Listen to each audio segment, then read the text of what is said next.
하나님의 은혜와 사랑과 평강이 이 시간 충만하기를 주의 이름으로 축복합니다. 로마서가 지난주로 끝이 났고 이제는 예레미야를 수요일마다 보도록 하겠습니다.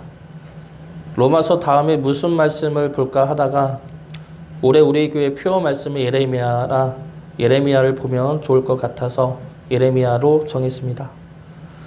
예레미야는 전에도 이야기했듯이 심판을 예언한 선지자입니다. 유다의 멸망과 바벨론 포로를 예언한 눈물의 선지자이죠. 그래서 다른 선지자들과 달라 보입니다.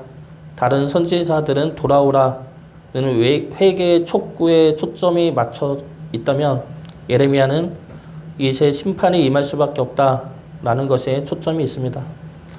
그러나 이런 차이에도 불구하고 다른 선지자들과 동일한 메시지는 있습니다. 바로 회복과 소망이죠. 하나님이 회복시키실 것이고 하나님이 일하실 것이다 라는 회복과 소망의 메시지는 다른 선지자들과 동일합니다. 그러나 그 강도는 예레미야가 더 세죠.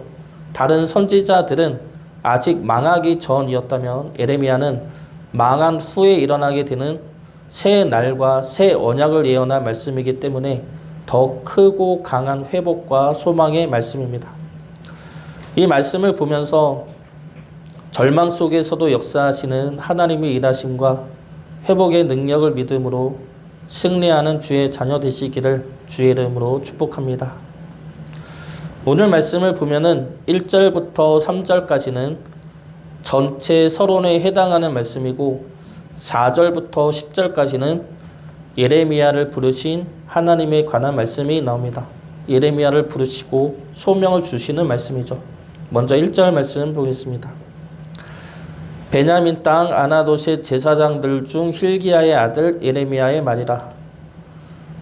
아나돗은 지역 이름인데 이 땅은 베냐민 지파 땅 안에 위치한 레위인들을 위한 성읍입니다. 그리고 이 아나돗은 다윗 왕 말년에 대제사장을 지낸 아비아달의 고향이기도 합니다. 다윗 왕 말년에 왕위를 놓고 아도니아와 솔로몬이 경쟁을 벌이죠. 그때 아비아달, 아나돗이 고향이었던 아비아달, 대제사장 아비아달은 아도니아 편을 들었고 다른 제사장인 사독은 솔로몬 편을 듭니다. 이에 솔로몬이 승리하고 아도니아는 제거되었고 그리고 아비아달은 대제사장 아비아달은 고향인 아나돗으로 쫓겨납니다. 그래서 아나돗 출신이라는 것은 예루살렘에서부터 벗어난 변방에 위치한 지역이면서 정치적으로도 소외되고 멸시받는 지역 출신을 의미합니다. 그곳에서 태어난 예레미야는 제사장 가문이지만 제사장이었는지는 확실치가 않습니다. 그러나 제사장 가문인 것은 확실하죠. 2절과 3절 말씀 보겠습니다. 아몬의 아들 유다왕 요시야가 다스린 지 13년에 여호와의 말씀이 예레미야에게 임하였고 요시야의 아들 유다의 왕 여호야김 시대부터 요시야의 아들 유다의 왕 시드기야의 11년 말까지 곧 5월에 예루살렘이 사로잡혀 가기까지 임하니라. 요시야 왕 13년은 BC 627년을 말합니다. 요시야 왕은 하나님 앞에서 의를 행한 왕입니다. 종교 개혁도 일으켰고 하나님의 뜻을 따라 나라를 다스렸던 훌륭한 왕이었습니다. 그러나 요시야 왕이 전쟁 중에 전사하고 뒤를 이은 왕들은 하나님 보시기에 악한 왕들이었습니다. 그래서 결국 시드기야 11년에 남유다는 멸망하고 예루살렘 성전은 파괴가 됩니다. 그때가 BC 587년입니다. 그래서 예레미야는 요시야 왕 때부터 예루살렘이 멸망할 때까지 대략 40년 동안 하나님의 말씀을 전합니다. 네, 실제 사역은 이보다 더 길었던 것으로 추정을 하고 있는데 성경에서 40년으로 맞춘 것은 모세의 40년 사역에 맞추기 위해서입니다. 그래서 모세를 연상케 함으로 예레미야의 사역이 하나님에게 붙들린 참된 사역자이고 예언자였음을 드러내기 위함이죠. 예레미야는 자신의 나라가 멸망으로 향해 가는 시기에 하나님의 말씀을 전한 예언자였습니다. 그 말씀이 비록 회복과 소망과 생명을 뜻한다 하더라도 예레미야 개인의 입장에서 그 말씀을 전하는 것은 상당한 고통과 괴로움이었을 것입니다. 그럼에도 불구하고 예레미야를 끌고 간 것은 하나님의 말씀이죠. 그리고 그 말씀은 지금도 남아 예수 그리스도를 통해 생명과 회복의 말씀으로 온전히 역사되어졌습니다. 하나님의 말씀은 지금도 우리 안에 역사하시어 우리를 끌고 가십니다. 하나님의 말씀대로 사는 것이 불안하고 힘들 수가 있지만 결국 그 말씀에 붙들려 사는 것이 생명과 회복의 길입니다. 4절부터 10절까지는 예레미야를 부르시고 소명을 주시는 내용의 말씀이죠. 하나님은 예레미야를 부르시고 세 가지의 말씀을 주십니다. 5절 말씀 보겠습니다. 내가 너를 모태에 짓기 전에 너를 알았고 내가 배에서 나오기 전에 너를 성별하였고 너를 여러 나라의 선지자로 세웠노라 하시기로. 여기서 하나님은 예레미야에게 세 가지를 말씀하십니다. 내가 너를 알았고 너를 성별하였고 너를 세웠다 말씀하시죠. 이 세 가지 말씀에 대해서 좀 더 자세히 살펴보도록 하겠습니다. 먼저 내가 너를 알았다 말씀하십니다. 알았다는 것은 하나님이 너를 알았다는 것은 단순히 아는 것을 넘어선 깊은 인격적 관계를 맺는 것을 말합니다. 그래서 이 말씀은 내가 너를 선택했다로도 번역이 가능합니다. 그런데 내가 너를 알았고 너를 선택했다는 이 말씀을 우리 중심에서 보아서는 안 됩니다. 우리 중심으로 보면은 모세가 온유하니까 하나님이 택하셨구나. 사도 바울이 열정적이니까 하나님이 택하셨구나 라고 볼 수가 있습니다. 그러면 하나님은 우리가 가진 능력과 성품에 따라 하나님이 우리를 택하시고 사용하시는 하나님이 되는 것이죠. 근데 하나님은 그렇지가 않습니다. 하나님은 우리 능력을 보고 택하지 않으십니다. 그런데 우리는 이런 함정에 자주 빠집니다. 성경 인물도 마찬가지이죠. 하나님이 모세를 불렀을 때 모세 또한 나는 못한다 말하죠. 오늘 말씀에 나오는 예레미야 역시 나는 아이라 말을 못한다 말합니다. 6절 말씀 보겠습니다. 내가 이르되 슬프도소이다 주 여호와여 보소서 나는 아이라 말할 줄을 알지 못하나이다 하니. 이때 예레미야의 나이를 10대 후반으로 추정하고 있는데 그러면 나는 아이라는 예레미야 이 말은 틀린 말이 아니죠. 진짜 어린 10대 청소년이 어떻게 하나님의 일을 할 수가 있겠습니까? 할 수 없다 말하죠. 저 또한 하나님한테 원망했던 것이 이런 내용이었습니다. 주님을 믿기 전에 저는 우리 엄마의 서원기도로 태어났지만 목회 생각은 없었습니다. 그런데 어찌하다가 신학대에 가게 됐고 교회 전도사로 사역하다가 제 부족함을 보게 되었습니다. 그래서 하나님한테 원망을 했죠. 그때까지도 믿음이 없었기 때문에 하나님한테 원망을 해도 하나님이 들을 거란 생각을 안 했습니다. 그래서 어차피 듣지도 않을 거 원망을 통해서 스트레스를 풀 겸 원망을 실컷 했습니다. 그 원망의 대부분은 날 왜 이렇게 태어나게 했느냐이죠. 서원기도로 날 태어나게 했으면 나에게 능력을 줬어야지 하나님의 일을 할 만한 능력도 하나도 안 주면서 뭘 날 쓰겠다 그러느냐 이런 내용입니다. 그런 원망을 반년 넘게 하다가 주님을 만났는데 주님이 그때 저에게 이런 말씀을 하셨습니다. 네가 뭔데? 라는 말씀을 주시고 네가 뭔데 내가 하는 것을 못한다 그러느냐? 그러면서 하시는 말씀이 너는 못해. 그런데 내가 한다. 이 말씀이었습니다. 우리는 우리가 가진 능력을 보고 하나님이 택하신다 생각을 하지만 하나님에게 있어서 우리가 가진 능력은 별 문제가 되지 않습니다. 하나님이 우리를 아시고 택하신다는 것은 우리의 능력이 아니라 우리 자체입니다. 우리의 연약함, 우리의 부족함, 우리의 죄성, 그 모든 것을 아심에도 불구하고 그 모든 것을 끌어안아 사랑하는 것을 말합니다. 그것이 하나님이 아신다라는 말씀의 의미입니다. 제가 주님을 만나기 전에 하나님을 원망한 것 중에는 이러한 것도 있었습니다. 하나님이 하나님의 사람을 쓰시려면 능력을 주고 쓰시던가 아니면 능력 있는 자를 쓰시던가 해야지 그게 서로 편한데 나같이 능력 없는 자를 쓰면 하나님도 피곤하고 나도 힘들지 않습니까? 이것은 원망보다는 이해가 되지 않았던 부분입니다. 그래서 하나님이 나를 택하셨다는 것도 믿겨지지가 않는 것이죠. 그런데 하나님은 그러한 피곤하면서도 늦게 돌아가야 하는 그 일을 기꺼이 감내하시고 택하십니다. 그러한 것들보다 우리와 관계를 맺고 사랑하는 것이 하나님에게는 더 기쁘고 중요한 일이기 때문입니다. 그래서 하나님이 내가 너를 안다라는 말씀은 내가 너와 함께 할 것이다 라는 말씀과 함께 나옵니다. 이것은 내가 부족한 것을 아니까 함께 하는 것이 아니라 내가 너를 사랑해서 함께 한다는 말씀입니다. 우리는 우리의 능력에 자꾸 치중해서 생각을 하면 하나님이 우리와 함께하고 싶은 마음을 오해할 수가 있습니다.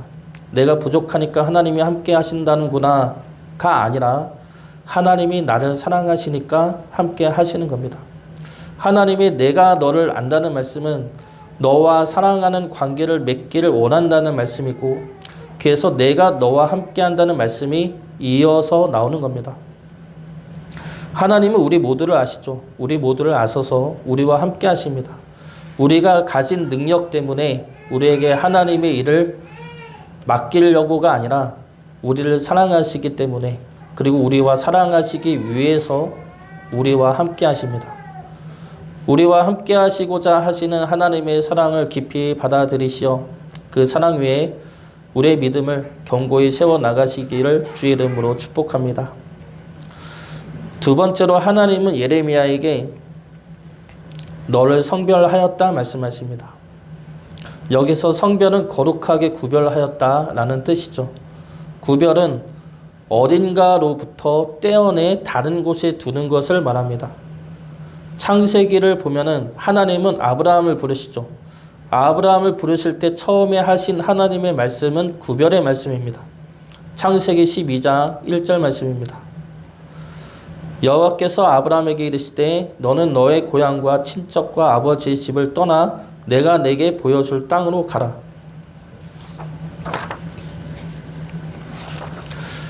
하나님은 아브라함을 부르실 때 먼저 구별 짓는 작업을 하십니다. 그것은 너의 고향과 친척과 아버지의 집으로부터 구별되어지는 것이죠. 모세 또한 마찬가지입니다. 하나님은 모세를 부르시면서 너가 선 곳은 거룩한 땅이니 신을 벗으라 말씀하십니다. 그것은 아직까지 살았던 세상과 분리하는 동시에 하나님 안에 거하는 사건입니다. 이것이 성별이죠. 하나님이 예레미야를 성별하였다라는 말씀은 악한 세상으로부터 끄집어내어 하나님 안에 두었다는 말씀입니다. 예레미야가 거룩해서 하나님에게 간 것이 아니죠. 하나님이 강권적인 능력과 은혜로 예레미야와 함께 하심으로 예레미야를 거룩하게 구별 지으신 것입니다. 그런데 여기서 유의해야 할 것은 하나님이 성별하였으면 그 자체로 거룩해진 것이 아니냐라는 질문을 할 수가 있습니다. 우리도 거룩하게 성별된 자들이죠. 하나님이 주님의 보혈로 우리를 구원해 내셨습니다. 죄와 사망으로부터 끄집어내셔 주의 자녀로 그리고 하늘나라 백성으로 거룩하게 구별지어 주셨습니다. 그러면 우리는 지금 거룩합니까?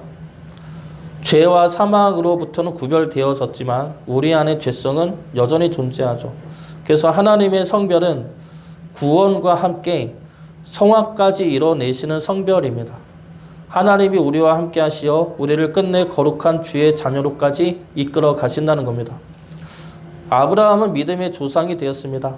아브라함을 믿음의 조상으로 만드신 것은 아브라함의 믿음이 아니라 아브라함을 오랜 세월 포기하지 않고 다듬고 함께 하신 하나님의 인내와 열심입니다.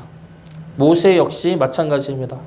모세를 민족의 지도자로 세우신 것은 하나님의 사랑과 열심과 말씀이지 모세의 능력이 아닙니다. 모세는 처음부터 말을 못하는 능력 없는 자라 말했습니다. 그런 모세를 하나님이 지도자로 세우시고 온유한 자로 만들어내신 것입니다. 그래서 하나님이 너를 성별하였다라는 말씀은 구원과 함께 너가 거룩해질 때까지 내가 너와 함께하며 너를 포기하지 않겠다라는 약속의 말씀입니다.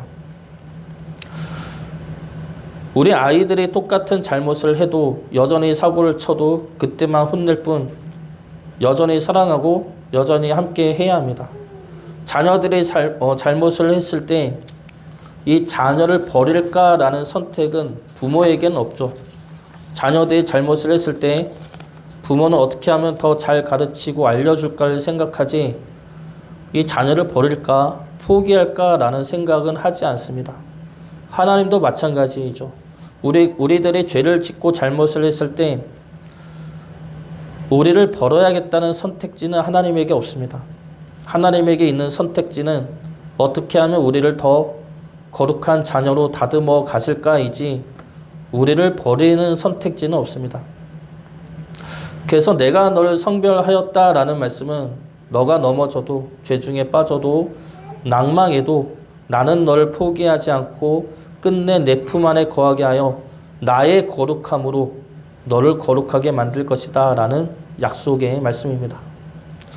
우리 모두가 다 하나님의 성별함을 받은 자녀들입니다. 비록 지금은 우리가 보기에 거룩하지 않아 보여도 하나님이 우리를 거룩해 만들어 가실 것입니다. 그리고 우리는 이미 거룩해지고 있는 중입니다. 한 단계 한 단계씩 우리에 맞추어서 하나님이 다듬어 가실 것입니다. 우리 안의 죄성을 보고 너무 조급해 하지도 마시고 그렇다고 낙담하지도 마십시오. 하나님의 다듬어 가심을 오히려 설레는 마음으로 소망하면서 하나님의 이끄심을 믿고 나아가시기 바랍니다. 그러면 어느 순간 우리 안에 성령의 열매가 풍성히 열리게 될 것입니다. 그날을 소망하면서 하루하루 주님을 믿고 사랑하는 마음으로 살아가시길 주의 이름으로 축복합니다. 마지막 세 번째로 하나님은 예레미야에게 너를 세웠다 말씀하십니다. 3절 말씀을 보면은 5절 말씀을 보면 하나님은 예레미야를 선지자로 세웠다 말씀하시는데 이 선지자는 이스라엘의 선지자가 아닙니다. 여러 나라의 선지자이죠. 여러 나라의 선지자는 모든 나라의 선지자로 세웠다는 뜻입니다. 그러면 선지자는 어떤 사람입니까? 선지자는 예언자로고도 하는데 이 자는 하나님의 말씀을 전하는 자입니다. 미래를 맞추고 점을 쳐주는 자가 아니죠. 하나님의 말씀을 온전히 전하고 선포하는 자가 선지자입니다. 하나님은 예레미야를 모든 나라의 선지자로 세워서 하나님의 말씀을 전하게 합니다. 7절 말씀 보겠습니다. 여호와께서 내게 이르시되 너는 아이라 말하지 말고 내가 너를 누구에게 보내든지 너는 가며 내가 내게 무엇을 명령하든지 너는 말할지니라. 선지자의 사명은 하나님의 말씀을 전하는 것입니다. 하나님의 말씀이 무엇이든 그대로 선포하는 것이죠. 9절 말씀 보겠습니다. 여호와께서 그의 손을 내밀어 내 입에 대시며 여호와께서 내게 이르시되 보라 내가 내 말을 내 입에 두었노라. 하나님은 예레미야를 선지자로 세웠다 말씀하시면서 하나님의 말씀을 전하라 하시고 그 말씀을 예레미야의 입에 손을 대면서 말씀을 내 입에 두었다 말씀하십니다.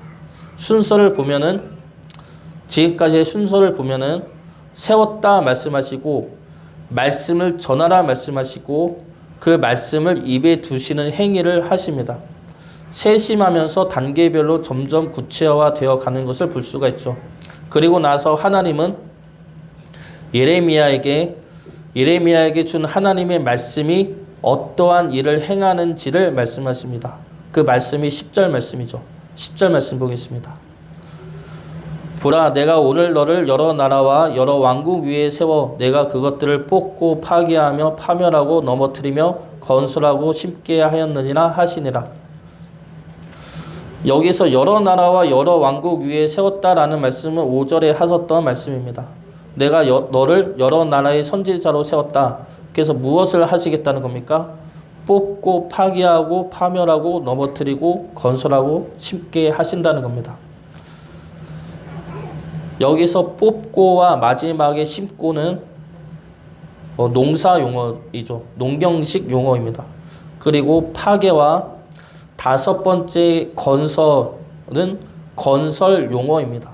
그리고 세 번째와 네 번째인 파변하고 넘어뜨리는 것은 전쟁 용어입니다.